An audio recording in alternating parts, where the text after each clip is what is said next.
Message du secrétaire d'État auprès du ministre de la Défense, chargé des anciens combattants et de la mémoire.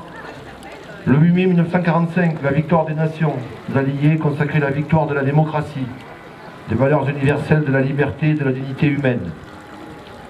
Il y a 72 ans, prenait fin en Europe la guerre la plus meurtrière que l'humanité ait connue. Plus de 50 millions de femmes, d'hommes et d'enfants, dont la moitié de civils, périrent.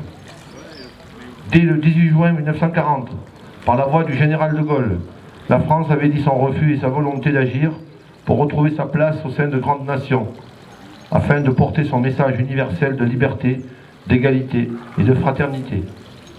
Le 8 mai 1945, la France était à Berlin, effaçant la défaite de mai 40 et l'esprit de collaboration. Aujourd'hui, nous rendons hommage à toutes les générations de la Seconde Guerre mondiale. Hommage aux combattants de 1940, dont les sacrifices permirent, lors de combats restés dans les mémoires comme en Norvège, en Montcornet ou à Chasselet, de ralentir l'avancée de l'armée allemande au printemps 1940. Beaucoup d'entre eux laissèrent leur vie lors de la bataille de France et firent honneur à nos armées. Hommage à toutes ces femmes et tous ces hommes, français ou venus du monde entier, issus de toutes les origines et de toutes les cultures, qui conjuguèrent leurs efforts pour libérer le territoire national et faire triompher la fraternité. Hommage aux Français libres, qui audacieux et précurseurs, venant de France, d'Afrique ou d'ailleurs, légionnaires, tirailleurs, marsouins, marins ou aviateurs, constituèrent une admirable cohorte de volontaires ayant en commun la Croix de Lorraine. Ces soldats de l'armée d'Afrique, anciens de Bir Hakeim, débarquèrent en Provence. Ceux des commandos Kiefer furent des premiers Français à débarquer en Normandie. Hommage aux résistants de l'intérieur, de toute conviction, qui choisirent de mener le combat sur le territoire national au sein de réseaux de mouvements de maquis. Hommage aux victimes de la déportation, condamnées pour leurs idées ou pour ce qu'elles étaient, qui subirent l'innommable. Souvenons-nous des milliers de victimes civiles, hommes, femmes, enfants, qui subirent représailles et bombardements. Souvenons-nous également de ces victimes trop longtemps oubliées, gens du voyage, fichés et internés, malades et handicapés, morts de délaissement dans les établissements qui les hébergeaient. Notre pays s'est construit, après 1945, sur le souvenir de ces tragédies et par la volonté de vivre ensemble au sein d'une Europe en paix, unie, préservée des nationalismes et des idéologies totalitaires. C'est cette volonté qui a permis la réconciliation des nations européennes, et c'est sur cette base que la construction européenne fut possible. Aujourd'hui, 60 ans plus tard, l'union de ces nations est la garantie de la préservation de la paix et de la liberté des Européens. En ce jour, nous mesurons l'étendue de la responsabilité que nous avons reçue en héritage et la nécessité impérieuse de le préserver pour que le désastre que fut la Seconde Guerre mondiale ne se reproduise jamais. Donc, dépôt de gerbe, la gerbe du souvenir français.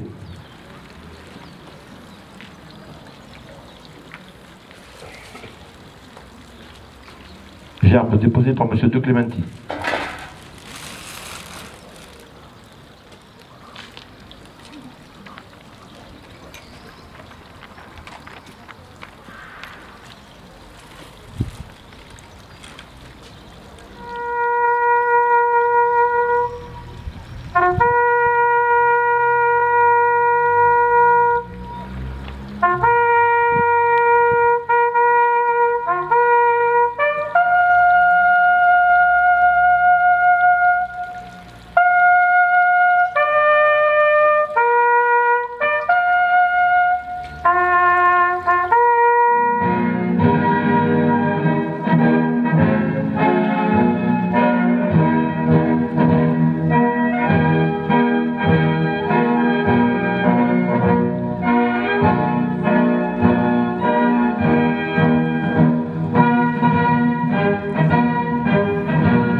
Mesdames, Messieurs, je vous remercie pour votre présence nombreuse à cette manifestation. Je remercie particulièrement les porte-drapeaux du souvenir français, les anciens combattants de la FNACA. Et évidemment, je suis obligé de rappeler que pour la première fois depuis fort longtemps, nous déplorons l'absence de notre ami Roger Lamotte, décédé dernièrement, auquel nous avons l'obligation aujourd'hui d'avoir une pensée émue. Donc on pense beaucoup à Roger aujourd'hui. la gendarmerie, les sapeurs-pompiers, monsieur le maire des communes voisines, monsieur le chef de centre des impôts, monsieur le directeur principal du collège René Cassin, les conseillers municipaux et les personnes présentes. Merci pour votre présence aussi nombreuse, comme chaque fois. Donc bien entendu, nous sommes là pour respecter ce devoir de mémoire. Et il est important que nous soyons aussi nombreux à cette manifestation. Aujourd'hui, cette manifestation est, vous avez vu, donc avec un vide-grenier organisé par les petites canailles.